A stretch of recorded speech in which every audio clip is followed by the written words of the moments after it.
नमस्कार सर्वांना. श्री स्वामी समर्थ. कसे आहात? मजेत ना? मजेतच राहा. तर मी काल एका शॉर्ट व्हिडिओमध्ये सांगितलं होतं की मला फोनचा ओरडा बसता बसता वाचला.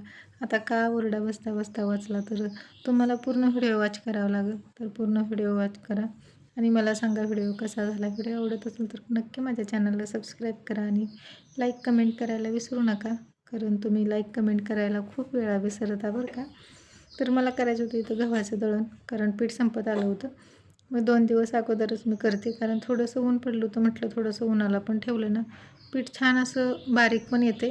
आता ऊन पण असं करतं आहे ना, इतकं कडक ऊन पडल्यासारखं होतं आहे आणि 5 मिनटात ते ऊन जातं आहे. थोडेसे शेंगदाण्याला अशी बुरशी आल्यासारखी वाटत होती, म्हणून म्हटलं चला थोडेसे शेंगदाणे पण उन्हाला ठेवले ना, चांगले तापतील पण थोडा वेळ.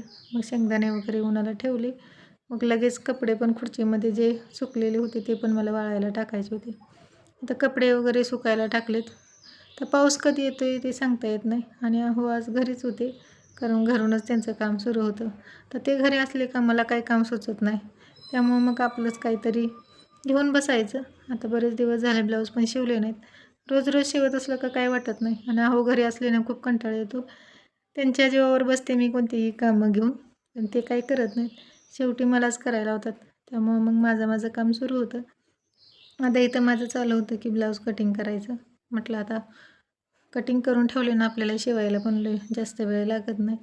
निवांत बसण्यापेक्षा एकदा मोबाईल आपण हातामध्ये घेतला ना, 5-10 मिनटं बघण्यासाठी, त्यामध्ये किती वेळ जातो काही सांगता येत नाही. आणि जास्त वेळ बघितलं ना मोबाईल, इतकं डोकं दुखतं. मग नंतर वाटतं की सगळी कामं सोडून आपण निवांत झोपून घ्यावं. असं होतं आहे का तुमच्यासोबत? मला नक्की कमेंटमध्ये सांगा. तर माझ्यासोबत तर होतं आहे खरंच. त्यामुळे जास्त मी मोबाईल घेणं टाळते. कारण एकदा हातात मोबाईलची जादू घुसली का ते काही लवकर जादू हीच होत नाही.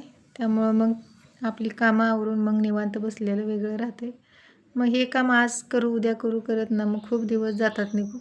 आणि ते दिवस कसे निघून जातात तेच खरं समजत नाही. की एकदा आपण म्हणतो की उद्या करू, आज करू, आणि जेव्हा आपण काहीतरी कामात असतो तेव्हा ठरवतो की आता हे करायचं, मग करायचं. पण घरात अशी माणसं बसली ना, मग कोणतंच काम सुचत नाही. मग सगळा राग बसलेल्या माणसांवर निघतोय. आमच्यात तर तसंच होतं आहे बरं का. आता मला इथं ब्लाऊज कट करायचा होता, कारण मला 3 वाजत आले होते. मी म्हटलं आता घेऊन येतील मुलाला जाऊन, तर ते म्हटले नाही नाही तूच घेऊन ये. म्हणून माझी चालली होती इथं घाई पटपट आवरायची. कारण बायका पण ब्लाऊज हे देतात ना, थोडेसे कटच देतात, त्यामुळं खूप ॲडजस्ट पण करावं लागते.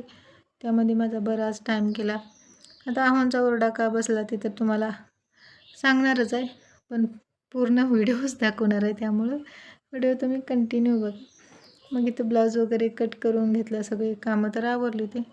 जेवण करून बसले ना, असे घरामध्ये मोबाईल दुसरे बघत असले ना, खरंच आपल्यालासुद्धा बघू वाटतं आहे.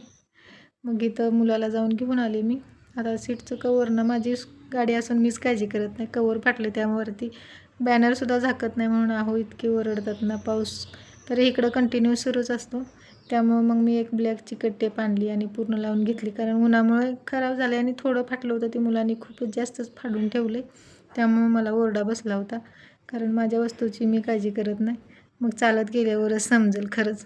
चालत गेल्यावरच गाडीची किंमतसुद्धा कळते. तर असा होता बघा आजचा दिवस. कसा वाटला? व्हिडिओ आवडला तर चॅनलला सबस्क्राईब करायला विसरू नका. तर बाय बाय. मी काळजी घेतली पाहिजे का नाही कमेंटमध्ये नक्की सांगा.